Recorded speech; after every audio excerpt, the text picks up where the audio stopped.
నమస్తే, welcome to view point. Congress MP లోక్సభలో ప్రతిపక్ష నాయకుడు రాహుల్ గాంధీ దుమ్ము దులిపేశారు బీజేపీ నేతలు. ఎందుకంటే తాజాగా ఆయన ఒక కార్యక్రమంలో మాట్లాడుతూ ఆర్ఎస్ఎస్ని బీజేపీని ఉద్దేశించి బంచ్ ఆఫ్ జోకర్స్ అని మాట్లాడారు. భారతదేశం గురించి సరైనటువంటి అవగాహన లేదు బీజేపీకి, ఆర్ఎస్ఎస్కి, వాళ్ళు జోకర్స్తో సమానం అంటూ కూడా ఆయన మాట్లాడారు. జస్ట్ ఒక 2-3 రోజుల కిందటే పార్లమెంటు సమావేశాలు జరిగినప్పుడు కూడా ఇడియట్స్ అనేటువంటి మాటను కూడా ఆయన వాడారు. ఓటర్లు, ఇడియట్స్, స్టూడెంట్స్, అంధభక్తులను కూడా మాట్లాడారు. అంటే ఒక ప్రతిపక్ష నాయకుడు మాట్లాడేటువంటి భాష ఎంత హుందాగా ఉండాలి, విమర్శలు చేయొచ్చు తప్పులేదు, కానీ నిర్మాణాత్మకంగా ఉండాలా వద్దా? ఇలాంటి ప్రతిపక్ష నాయకుడు మన దేశంలో ఉండడం నిజంగా సిగ్గుచేటు అంటూ ఈ రోజున బీజేపీ నేతలు కానీ కొంతమంది సామాన్య ప్రజలు కూడా పెద్ద ఎత్తున దుమ్మెత్తి పోస్తూ ఉన్నారు. ఆయన ఏం మాట్లాడుతూ అసలు జోకర్లు ఎవరో ప్రజలకు అంతా అర్థమవుతుంది, ప్రజలంతా కూడా చూస్తున్నారు అని చెప్పి దాదాపుగా చాలామంది ఒక 4-5 లీడర్లు రాహుల్ గాంధీ తీరును, వైఖరిని ఎండగట్టారు. ఇంకా ఆయన ఆర్ఎస్ఎస్ పైన చాలా మాటలు మాట్లాడారు. గతంలో మా ప్రభుత్వం వస్తే గనక ఆర్ఎస్ఎస్ని బ్యాన్ చేస్తాం, నిషేధిస్తామని కూడా గతంలో రాహుల్ గాంధీ మాట్లాడారు. ఈ మధ్యకాలంలో చాలామంది మాట్లాడుతూ ఉన్నారు. పవన్ ఖేరా మాట్లాడుతున్నారు, అలాగే ప్రియాంక ఖర్గే మాట్లాడుతున్నారు, మల్లికార్జున ఖర్గే మాట్లాడుతున్నారు. గతంలో ఆర్ఎస్ఎస్ని విషసర్పంతో పోల్చారు. ఈ విషసర్పాన్ని ఏం చేయాలి? మనం ఈవెన్ మనం నమాజ్ చేసుకుంటున్నప్పుడు కూడా విషసర్పం వస్తే మనం ఏం చేస్తాం? దాన్ని కొట్టి చంపేస్తాం. కాబట్టి ఎన్నికల సభలో ప్రసంగిస్తూ మల్లికార్జున ఖర్గే మాట్లాడినటువంటి మాటలు అవి ఆన్ రికార్డు ఉంటాయి. అసలు ముందుగా రాహుల్ గాంధీ గారు ఏం మాట్లాడారో ఆ స్టేజ్ పైన ఒకసారి మీరు వినండి, అలాగే ఆయన చేష్టలు కూడా చూడండి, చూపిస్తాను. You're fighting a bunch of jokers. How can you feel scared? You're literally, please understand, you're literally fighting a bunch of jokers, clowns. इनका पता नहीं कहां से इनके दिमाग में घुस गया. अब अजीब चीजें घुस जाती है, बट इनके माइंड में घुस गया कि foreign policy is this.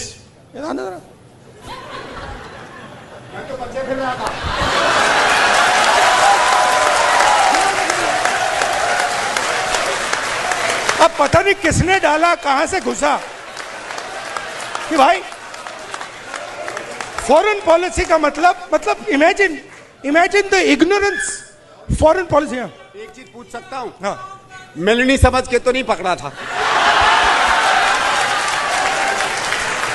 I have not reached there yet. But पता नहीं कहां से घुस गया कि फॉरेन पॉलिसी का मतलब నేతాओं से गले लगना. చూశారు కదా, ఫారెన్ డిప్లొమసీ అంటే మోదీ గారి దృష్టిలో కేవలం హక్ చేసుకోవడం మాత్రమేనా అంటూ చాలా సెటైరికల్గా ఆ స్టేజ్ మీదే ఉన్నటువంటి సందీప్ దీక్షిత్ని చాలా గట్టిగా హక్ చేసుకున్నారు. ఆయన మళ్ళీ దానికి కౌంటర్గా నన్ను జార్జియా మెలోనీ అనుకోలేదు కదా అని చెప్పి ఆయన కూడా తిరిగి మాట్లాడడం, నేను ఇంకా ఆ స్థాయికి చేరుకోలేదు అని చెప్పి రాహుల్ గాంధీ గారు మాట్లాడడం, ఇంకొక దేశానికి ప్రధానమంత్రి అయినటువంటి వ్యక్తిని, అందులోకి మహిళని ఆ విధంగా ఎలాగ మనం దిగజారి మాట్లాడతామంటూ చాలామంది మహిళలు, స్మృతి ఇరానీ లాంటి వాళ్ళు, ఇంకా చాలామంది రాజకీయాలతో సంబంధం లేనటువంటి వ్యక్తులు కూడా రాహుల్ గాంధీ తీరు పట్ల, రాహుల్ గాంధీ వైఖరి పట్ల, అతను మాట్లాడినటువంటి భాష పట్ల అభ్యంతరం వ్యక్తం చేస్తూ ఉన్నారు. తర్వాత ఆయన ఆర్ఎస్ఎస్ పైన ఇంకో మాటలు కూడా మాట్లాడారు. ఆయన ఏమంటున్నారంటే, ఒకప్పటి ఆర్ఎస్ఎస్ కాదు ఇది, ఒకప్పుడు ఆర్ఎస్ఎస్ కొంచెం జెన్యూన్ సామాజిక సంస్థాగత స్వరూపం ఇప్పుడు మొత్తం మారిపోయింది, ఒరిజినల్ ఫోర్స్ చచ్చిపోయింది, ఇప్పుడంతా కూడా కార్పొరేటైజ్ అయిపోయింది, కమర్షియల్ అయిపోయింది అని చెప్పి మాట్లాడుతూ ఉన్నారు. మళ్ళీ ఆయన పాత చింతకాయ పచ్చడి డైలాగే మాట్లాడారు. అదానీ అంబానీలు ప్రభావంలోకి వెళ్ళిపోయింది ఆర్ఎస్ఎస్ అని చెప్పి మాట్లాడుతూ ఉన్నారు Rahul Gandhi. The RSS has been utilized, has been captured and been utilized by large capital. Okay, please understand, large capital, Mr. Ambani, Mr. Adani, these guys have captured the RSS. The RSS ceased to exist long ago. What was the RSS? The RSS was the expression of the small Indian businessman. Goldsmith, jeweler, Banya, that was the RSS. That died. It's gone. Today the RSS is an instrument of Mr. Adani. ఇది ఎప్పటి నుంచో ఆయన చెబుతున్నటువంటి మాటే, పదే పదే చేసేటువంటి విమర్శ. ఎందుకు బీజేపీ కంటే ఎక్కువగా ఆర్ఎస్ఎస్ని రాహుల్ గాంధీ టార్గెట్ చేస్తున్నారు అంటే, బీజేపీకి మాతృ సంస్థ, బీజేపీకి ఒక పునాది రాయి లాంటిది ఆర్ఎస్ఎస్. ఈవెన్ కర్ణాటకలో కూడా సంఘ్ యాక్టివిటీస్ చాలా వేగంగా జరుగుతున్నాయి, మూల మూలకి కోన కోణాల్లోకి విస్తరిస్తూ ఉంది.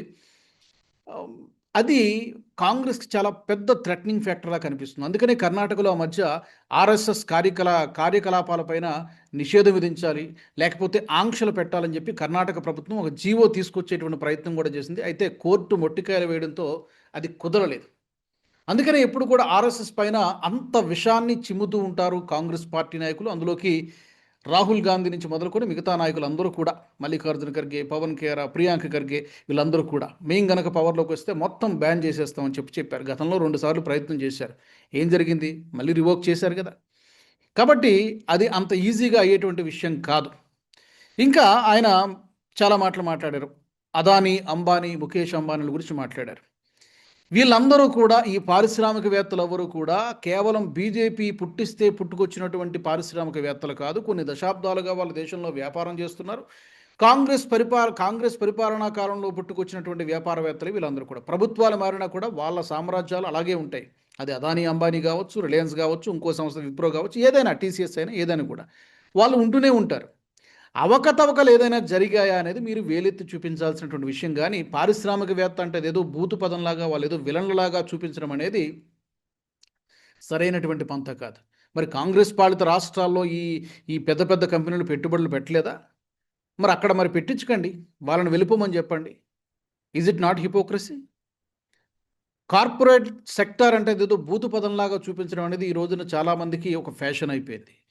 మరి ఇదే అదాని, ఈ పారిశ్రామికవేత్తలు లేకపోతే ఇన్ని వేల మందికి ఉపాధి అవకాశాలు ఎలా దొరుకుతాయి? ఎస్. సో పర్టికులర్గా ఇందాక నేను చెప్పినట్టుగా ఆర్ఎస్ఎస్ని కాంగ్రెస్ పార్టీ లేదా రాహుల్ గాంధీ పదే పదే ఎందుకు టార్గెట్ చేస్తున్నారంటే, బీజేపీ ఆర్ఎస్ఎస్ని కనుక బలహీనపరిస్తే బీజేపీ కూడా ఆటోమేటిక్గా బలహీనపడుతుంది అనేటువంటి ఉద్దేశంగానే ఇది కనబడుతోంది. కానీ ప్రజలకు ఇది చాలా క్లియర్గా అర్థమైపోతుంది. ఎందుకంటే రాహుల్ గాంధీ లేదా కాంగ్రెస్ పార్టీ చేసినటువంటి ఆరోపణలో ఏమాత్రం పసలేదు అనేటువంటి విషయం తేలిపోయింది చాలా సందర్భాల్లో. ఎందుకంటే వ్యక్తిగతంగా ప్రధాని మోదీని టార్గెట్ చేసిన ప్రతిసారి కూడా కాంగ్రెస్ పార్టీకి తల బొప్పి కట్టింది. చౌకీదార్ చోర్హే అన్నారు. ఏమైంది? ఏమి కాల. బీజేపీ తన మీద విసిరినటువంటి రాళ్ళని తాను ఒక కోటలాగా నిర్మించుకొని దాన్ని కూడా తనకు అనుకూలంగా మార్చుకున్నటువంటి పరిస్థితి. ఎన్నికల సందర్భంలో గతంలో మణిశంకర్ అయ్యర్ మాట్లాడినటువంటి మాట ఏంటి? మీకు ప్రధానమంత్రి అయ్యేటువంటి అర్హత లేదు, వచ్చి ఏఐసిసి ఆఫీస్ బయట చాయ్ బండి పెట్టుకోండి, ఎలాగో మీకు అలవాటే కదా అని చెప్పి అవహేళన చేస్తూ, ప్రధానమంత్రి మీని అవహేళన చేస్తూ మాట్లాడినటువంటి మాటలు. దాన్ని కూడా ప్రధానమంత్రి తనకు అనుకూలంగా మార్చుకుని, అవును నేను చాయ్ వాళ్ళని, నేను అక్కడి నుంచే వచ్చాను, దాన్ని చెప్పుకోవడానికి నాకేమి సిగ్గుగా లేదు, కష్టపడి నేను పైకి వచ్చాను. ప్రజలు పాజిటివ్గా తీసుకున్నారు. కాంగ్రెస్ పార్టీకి అది బొప్పి కట్టింది, తల బొప్పి కట్టింది. ఇలాగా ప్రతిసార్లు కూడా మోదీ ఇంటి పేరు గల వాళ్ళందరూ కూడా దొంగలే అని చెప్పి గతంలో రాహుల్ గాంధీ మాట్లాడారు. ఎంపీ సభ్యత్వం కొద్ది రోజుల పాటు రద్దయింది. ఇలా వ్యక్తిగతంగా టార్గెట్ చేసినటువంటి ప్రతిసారి కూడా కాంగ్రెస్ పార్టీకి అది ఎదురు దెబ్బే తగిలింది. ఇప్పుడు Georgia Meloni, Italy prime minister అయినటువంటి జార్జియా మెలోని విషయంలో కూడా ఆ స్టేజ్పై అంత అసభ్యంగా ఎలా మాట్లాడతారు మీరు? అందులోకి ఒక ప్రతిపక్ష నాయకుడై ఉండి అలాంటి మాటలు మాట్లాడడం కరెక్టేనా, సమంజసమా అని చెప్పి కొంతమంది, అసలు బీజేపీ నాయకుల యొక్క రెస్పాన్స్ చూద్దాం ఒకసారి. ఏమేం మాట్లాడారో రాహుల్ గాంధీని ఉద్దేశించి, ఆయన వ్యవహార శైలిని ఉద్దేశించి ఆయన మాట్లాడినటువంటి మాటలు. ప్రహ్లాద్ జోషి గారు మాట్లాడారు. ప్రహ్లాద్ జోషి గారు మాట్లాడుతూ, రెస్పాండ్ అవుతూ, ఆయన మీరెప్పుడు పెద్దవారు అవుతారు, ఇంకా ఎప్పుడు గ్రో అప్ రాహుల్, ఇదేనా డీసెన్సీ? ఇలాగైనా ఒక లోక్సభలో కానీ బయట కానీ ప్రతిపక్ష నాయకుడు మాట్లాడాల్సినటువంటి మాటలు ఇవేనా? వ్యవహరించాల్సినటువంటి ఇదేనా నీ యొక్క సిన్సియారిటీ? కానీ ఇదన్నీ కూడా ఆయన మాట్లాడడం జరిగింది. ప్రహ్లాద్ జోషి ఎప్పుడు పెద్దవారు అవుతారని చెప్పి ఆయన మెచ్యూర్ లీడర్షిప్ కావాలి, కానీ ఇలాంటి చిల్లర వేషాలు, వెకిలి చేష్టలు కాదు అంటూ ప్రహ్లాద్ జోషి చాలా ఘాటుగా రెస్పాండ్ అయ్యారు. ఇక నిషికాంత్ దూబే అయితే ఇంకా ఘాటుగా రెస్పాండ్ అయ్యారు. ఈ హగ్ డిప్లొమసీ గురించి మాట్లాడుతూ, గతంలో ఇందిరాగాంధీ గారు ఫిడెల్ క్యాస్ట్రోతోనూ అలాగే యాసర్ అరాఫత్తో కూడా హక్ చేసుకున్నారు కదా, మరి అప్పుడు కూడా ఇలాగే మాట్లాడతారా? మీ నాన్నమ్మ గారు అప్పుడు మరి హక్ చేసుకున్నారు. కాబట్టి ఇది కేవలం బురద జల్లేటువంటి విషయం తప్పితే అంతకు మించి ఇంకేమీ కాదని చెప్పి నిషికాంత్ దుబే రాహుల్ గాంధీకి చాలా గట్టిగా కౌంటర్ ఇచ్చినట్టుగా కనబడుతోంది.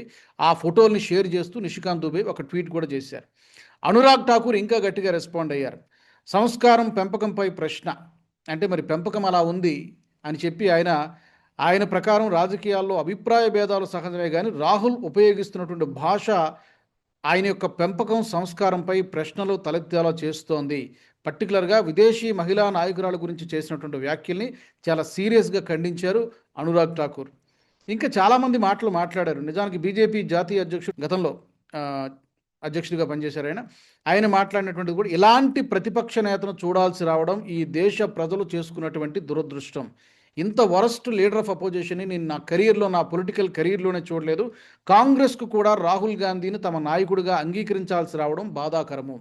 రాహుల్ గాంధీ కాంగ్రెస్ పార్టీకి ఒక ఎసెట్ కాదు, లయబిలిటీ. ఇలాంటి లీడర్ ఆఫ్ అపోజిషన్ ఉండడం అనేది మనం చేసుకున్నటువంటి, ఈ దేశ ప్రజలు చేసుకున్నటువంటి దురదృష్టం అని కూడా జేపీ నడ్డా మాట్లాడారు. ఇంకా చాలామంది మాట్లాడారు. స్మృతి ఇరానీ కూడా చాలా గట్టిగా మాట్లాడారు. నిషికాంత్ దూబే కూడా చాలా గట్టిగా మాట్లాడారు. అప్పట్లో మరి ఇందిరాగాంధీ గారు ఒక దేశాధినేతల మధ్య ఇద్దరు కలుసుకున్నప్పుడు సహజంగానే షేక్ హ్యాండ్ ఇవ్వడము, ఆలింగనం చేసుకోవడం అనేది కరెక్ట్. అందులో ఏం పెద్దగా తప్పు పట్టాల్సినటువంటి అవసరం లేదు. దాన్ని కూడా ప్రధాని మోదీ గారిని ఉద్దేశించి, మోదీ గారి దృష్టిలో కేవలం ఫారెన్ డిప్లొమసీ అంటే, ఫారెన్ పాలసీ అంటే కేవలం హగ్ చేసుకోవడం మాత్రమే అంటూ దాన్ని కూడా సెటైరికల్గా చిత్రీకరించేటువంటి ప్రయత్నం చేశారు. సో ఇది కరెక్ట్ కాదు, లీడర్ ఆఫ్ అపోజిషన్ వ్యవహరించాల్సినటువంటి తీరు ఇది కాదు అంటూ బీజేపీ నేతలు చాలా గట్టిగానే ఫైర్ అయ్యారు రాహుల్ గాంధీ తీరుపైన. మరి మీకేమనిపిస్తుందో విజువల్స్ చూశారు. ఫైనల్గా ఒక చిన్న పాయింట్. అక్కడ అదే కార్యక్రమంలో నేషనల్ యాంథమ్ పాడుతూ ఉన్నారు, ప్లే చేస్తూ ఉన్నారు, అందరూ కామ్గా నిల్చున్నారు. కానీ రాహుల్ గాంధీ మాత్రం అదేది తనకు పట్టనట్టుగా వాళ్ళకి షేక్ హ్యాండ్ ఇచ్చి అక్కడి నుంచి వెళ్ళిపోయేటువంటి ప్రయత్నం చేస్తున్నారు. స్కూల్కి వెళ్ళేటువంటి చిన్నపిల్లాడు కూడా వందే మాతరం కానీ, జనగణమన కానీ అక్కడ ఏదైనా ప్లే అవుతుంటే ఎక్కడైనా సరే కాసేపు కొద్ది సెకండ్ల పాటు మనం నిల్చొని మనం పాడడం చేస్తాం. మినిమం ఎంత చిన్నపిల్లాడికైనా తెలిసినటువంటి. మరి ఇంత చిన్న కామన్ సెన్స్ అయినా ఎందుకు లేదు అంటూ కూడా బీజేపీ నేతలు కానీ, బీజేపీ నేతలు అక్కర్లేదు, చాలా కామన్ పీపుల్ కూడా అదే క్వశ్చన్ చేస్తున్నారు. ఇవాళ మీరు ట్విట్టర్ ఓపెన్ చేసి చూస్తే, అరే నేషనల్ యాంథమ్ అక్కడ జరుగుతుంది కదా, మరి ఆ మాత్రం కూడా లేకుండా ఈ ప్రతిపక్ష నాయకుడు ఎలా అక్కడి నుంచి వెళ్ళిపోతున్నారంటూ ఫైర్ అవుతున్నారు. మరి మీ అభిప్రాయాన్ని తెలియచేయండి. రాహుల్ గాంధీ మాట్లాడినటువంటి మాటలు, ఆయన వ్యవహార శైలి పట్ల మీ అభిప్రాయం ఏంటి? తప్పకుండా కామెంట్ సెక్షన్లో పెట్టండి. జై హింద్. ఈ వీడియో మీకు నచ్చినట్టయితే లైక్ చేయండి, 10 మందికి షేర్ చేయండి. అలాగే కామెంట్ల రూపంలో మీ అభిప్రాయాలను మాతో పంచుకోండి. Nationalist hub group of channels ను సబ్స్క్రైబ్ చేసుకుని తెలుగునాట జాతీయవాద జర్నలిజాన్ని ప్రోత్సహించండి. ఈ వీడియో కింద ఉన్న బెల్ ఐకాన్ పై క్లిక్ చేయడం మర్చిపోవద్దు.